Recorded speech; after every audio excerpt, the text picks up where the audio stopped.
हैदराबाद के कांचा गाजी बावली के जंगल में जानवर चीख चीख कर रो रहे हैं।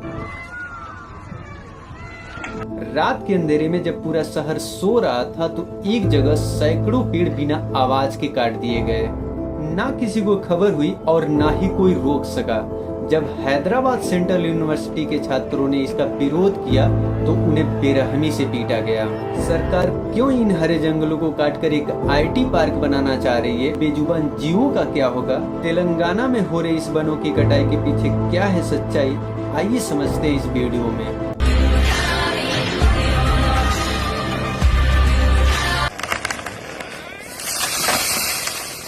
दोस्तों, कभी तेलंगाना भारत के सबसे हरे क्षेत्रों में गिना जाता था। 2020 में तेलंगाना में 13.8 लाख हेक्टेयर प्राकृतिक वन क्षेत्र था, जो कुल क्षेत्रफल का 12% था। लेकिन 2023 में राज्य ने 1590 हेक्टेयर जंगल को तो विकास के नाम पर ही काट दिया, जिससे लगभग 748 किलो टन कार्बन डाइऑक्साइड का उत्सर्जन हुआ। कार्बन डाइऑक्साइड कितनी खतरनाक गैस है वो हम वीडियो में आगे समझेंगे। अभी हाल ही में तेलंगाना सरकार और हैदराबाद सेंट्रल यूनिवर्सिटी के बीच कांचा गाजा बावली क्षेत्र में लगभग 400 एकड़ जंगल को लेकर विवाद चल रहा है। यह विवाद पर्यावरण और विकास के मुद्दों पर केंद्रित है। दोस्तों, ध्यान रहे, यहाँ कांचा का मतलब चारागाह से है, जो पहले खाली जमीन था लेकिन धीरे धीरे करके यह जंगल का रूप ले लिया।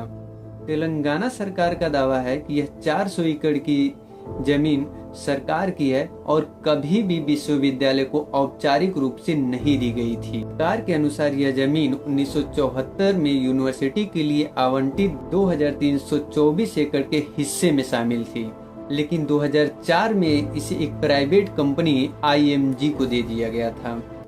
बाद में लंबी लड़ाई लड़ने के बाद सुप्रीम कोर्ट ने मई 2024 में सरकार के पक्ष में फैसला सुनाया, जिसके आधार पर सरकार इसे अपना मानती है। वहीं दूसरी ओर यूनिवर्सिटी के छात्रों का कहना है कि यह जमीन नैतिक रूप से यूनिवर्सिटी की है। इसका उपयोग शैक्षिक और पर्यावरण संरक्षण के लिए होना चाहिए। विश्वविद्यालय प्रशासन का यह भी कहना है कि जमीन का कोई भी औपचारिक संरक्षण 2024 में नहीं किया गया था, जैसा कि सरकार दावा कर रही है। अब जमीन चाहे किसी की भी हो, सरकार और यूनिवर्सिटी में से, लेकिन फिलहाल अभी वह एक जंगल है जिसमें लगभग 220 से अधिक पक्षियों की प्रजातियां हैं। यहाँ चीतल, हिरण, खरगोश, छिपकली जैसे अनेक स्पीशीज का यह घर है। अगर हम ऐसे ही जंगल को काटते रहें तो उन बेजुबान जीवों का क्या होगा जो हमारे इकोसिस्टम का हिस्सा हैं। जंगल हमें ऑक्सीजन जैसे गैस देते हैं, जिसे अगर हम बीमार पड़ते हैं तो कुछ घंटों के लिए ही लाखों रुपए देकर खरीदते हैं। और पेड़ फोटोसिंथेसिस के दौरान कार्बन डाइऑक्साइड जैसे खतरनाक गैसों को अवशोषित करके ऑक्सीजन जैसे हमें गैस देते हैं। और यह प्रक्रिया ग्रीन हाउस गैस को कम करके जलवायु परिवर्तन से लड़ने में सहायता करती है।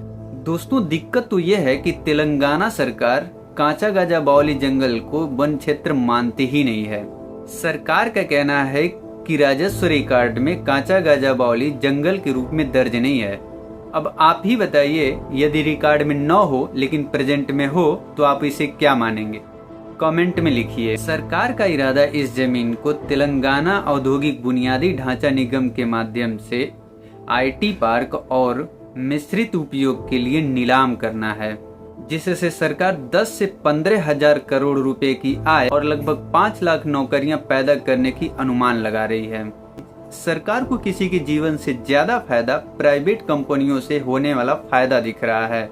अगर ऐसे ही पेड़ों की कटाई होती रही तो आने वाले कुछ सालों में भयानक गर्मी से जीना मुश्किल हो जाएगा। इसी को ध्यान में रखते हुए हैदराबाद विश्वविद्यालय के छात्र प्रदर्शन कर रहे हैं। फिलहाल सुप्रीम कोर्ट ने स्वतः संज्ञान में लेते हुए जंगल की कटाई की सभी गतिविधियों पर रोक लगा दी है।